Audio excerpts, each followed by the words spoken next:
Então pega o seu caderno, sua caneta aí, preste atenção e bora pra aula. Não esquece de deixar a sua curtida aqui, que isso é importante pra gente. Os nematelmintos são classificados como triblásticos, pseudocelomados. Perceba que é uma classificação muito importante: diblástico, triblástico acelomado e triblástico pseudocelomado, porque são classificações exclusivas. Só esses filos têm essa classificação. Já a classificação triblástico celomado, ela cabe a todos, ó. E aí já não é tão assim exclusiva assim, porque moluscos são triblásticos celomados, anelídeos também, artrópodes, equinodermos, cordados, todos são triblásticos celomados. Ou seja, tem os 3 folhetos e a cavidade interna dele, que é o celoma, ela é totalmente revestida pela mesoderme. Senhoras e senhores, do lado de cá agora, outra classificação importante dentro dos anelídeos. Os anelídeos são os primeiros animais a apresentar metameria. O que é metameria? Metameria é o corpo dividido em segmentos. O corpo é segmentado. Nenhum filo anterior aos anelídeos apresenta metameria. Ou seja, o corpo deles não é dividido em segmentos, em partes. Os anelídeos é o primeiro. Mas aí não dá para esperar que o primeiro grupo a apresentar metameria, que é a divisão do corpo, já tenha uma divisão do corpo como nós temos, né? Por exemplo, cabeça, tronco, membros. Não tem jeito. Então, a divisão do corpo deles aqui é em metâmeros, é em anéis. Por isso que eles são chamados de anelídeos. Anelídeos vêm de anéis. O corpo é dividido em anéis. O filo seguinte já apresenta a metameria, e a metameria do filo seguinte é extremamente eficiente, que já é o filo dos artrópodes, que são animais que apresentam também uma novidade, que é um exoesqueleto. O esqueleto surge aqui nos artrópodes com muita eficiência. Molusco, alguns apresentam uma estrutura calcária, que é um pseudoesqueleto, né? A concha é um pseudoesqueleto. Agora, os artrópodes não, já tem um esqueleto mesmo, efetivo, que inclusive influencia muito no tipo de crescimento que ele vai apresentar.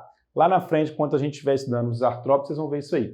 Os equinodermos, galera, são animais deuterostômios. É a primeira vez que apresenta um animal deuterostômios.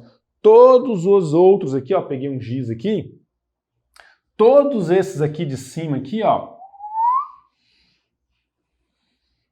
todos esses aqui, ó, vou colocar aqui, a setinha, fica do lado de cá para eu aparecer, são considerados protostômios. Todos.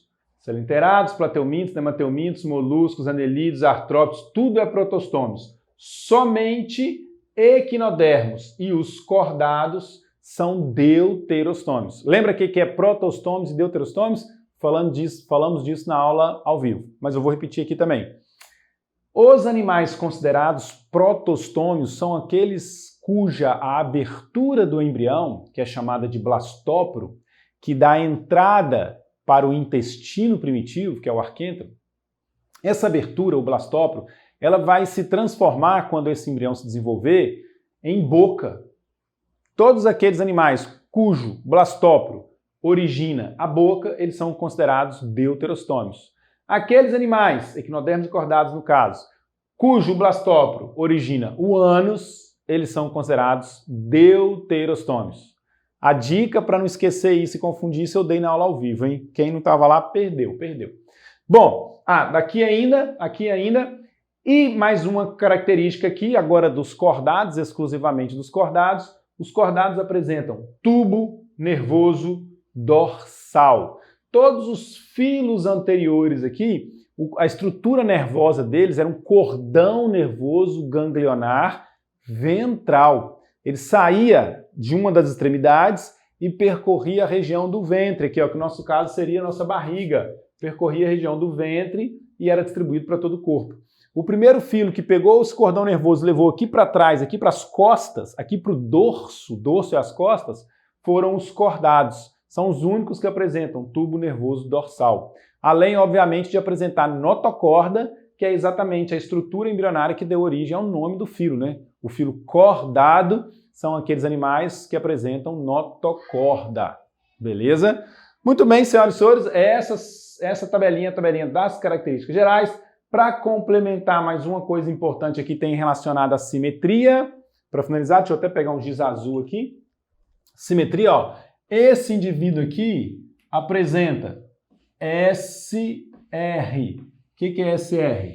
Simetria radial. O corpo dele pode ser dividido em diferentes partes iguais, promovendo igual os raios de uma bicicleta. Por isso, simetria radial. Aqui, ó, plateuminto, nemateuminto, moluscos, anelídeos, artrópodes apresentam simetria bilateral. Deixa eu até apagar aqui para ficar mais bonitinho. Simetria bilateral.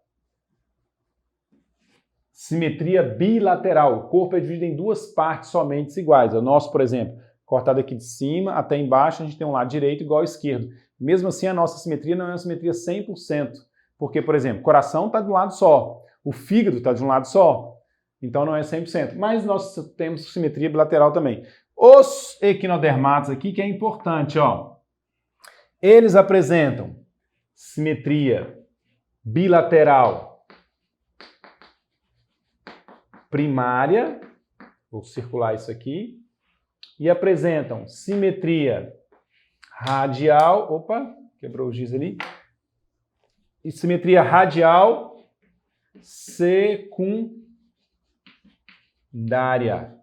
Simetria bilateral primária e simetria radial secundária. Porque a larva dos equinodermos, equinodermo é a estrela do mar, ouriço do mar, pepino do mar, lírios do mar, a serpente do mar também. As larvas desses animais apresentam simetria bilateral primária, que é uma característica inicial, embrionária, uma característica evolutiva primária. Por isso que, apesar deles terem uma característica enquanto adultos muito primitiva, que é o fato de ter simetria radial, eles estão aqui no final, ó, na escala evolutiva. Eles estão mais próximos dos cordados. Por quê? Porque ele tem outras características, como, por exemplo, serem deuterostômios, como os cordados também é. A simetria dele, radial, ela é secundária. E, finalmente, os cordados também apresentam simetria bilateral. Beleza? Essas são as características gerais. Agora vamos começar a falar dos poríferos propriamente dito. Vamos trabalhar todos esses filos aqui, ó. Tranquilo, né? Faça o print de novo. Valeu, galera. Espero que tenham gostado da aula, hein? Ela vai continuar. Todo dia, aula, 7 horas da noite para você. Até mais, galera. Valeu!